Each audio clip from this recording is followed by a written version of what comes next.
The University of Alberta, like anywhere in the world, has buildings susceptible to mold growth. It is impossible to prevent mold growth from ever occurring on our campuses. We can, however, reduce the growth and prevent the spread of mold through education. The following video will introduce you to mold, show you what to do when you find it, and how to prevent future growth.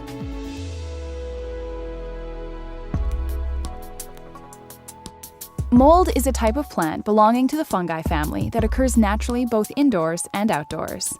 Other types of fungi include yeast, mildew, and mushrooms. In nature, molds play an essential role in decomposing organic materials, creating nutrients essential to other organisms. They're also used in preparation of food and antibiotics. Most molds are harmless. However, a few species have the potential to produce compounds called mycotoxins that may adversely affect a person's health. Of the estimated 1.5 million species of mold found worldwide, only a few dozen species are found on building materials.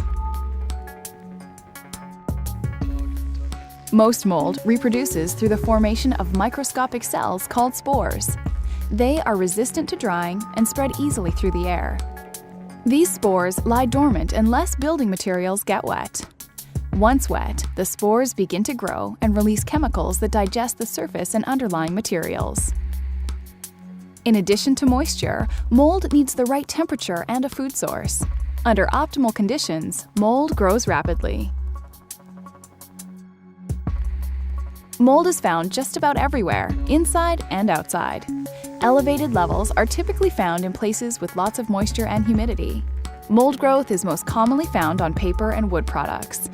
It also grows on other materials like dust, paints, wallpaper, insulation, drywall, fabric, ceiling tiles, adhesives, sealants, books, furniture, draperies, carpet, and upholstery.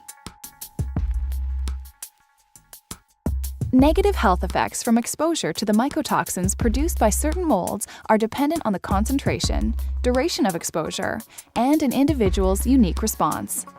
The concentrations typically found in a home, office, or school are often too low to trigger adverse health effects. Some individuals, when exposed to high levels of molds, may experience symptoms such as runny nose, eye and respiratory irritation, cough, congestion, headache, aggravation of asthma, fatigue, and skin rash. Since many of these health effects can be attributed to other causes, individuals experiencing these symptoms should check with their doctor if they suspect a problem that may be a result of mold exposure.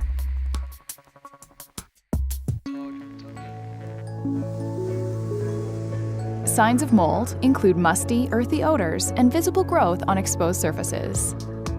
If you suspect a mold problem in your work area, call the maintenance desk at 780-492-4833. An investigation will be arranged to address your concern. Before removing any surface mold or mold-contaminated material, the first step is to identify the water source that caused the growth and eliminate it to prevent reoccurrence. For small areas, mold can be removed by cleaning staff following normal cleaning procedures.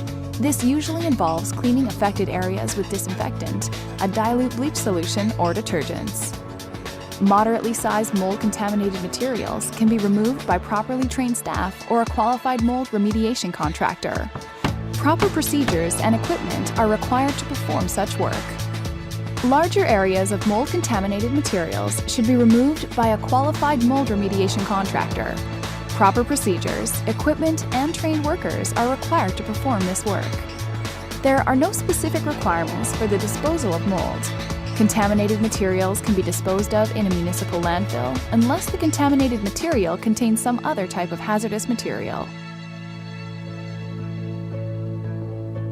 Since mold spores are everywhere and a food source of some kind is usually present, the controlling factor for indoor mold growth is the availability of moisture.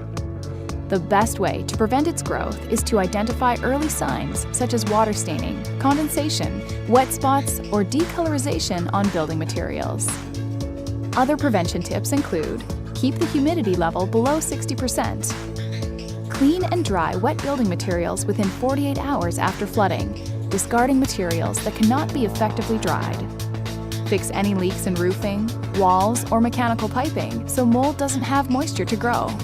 Address any compromised building envelopes, like broken vapor barrier or air and moisture infiltration. Remove or replace carpets and upholstery that have been soaked and cannot be dried promptly. Periodic maintenance of HVAC systems. Ensure central vacuum systems are vented outdoors. And ensure adequate air ventilation.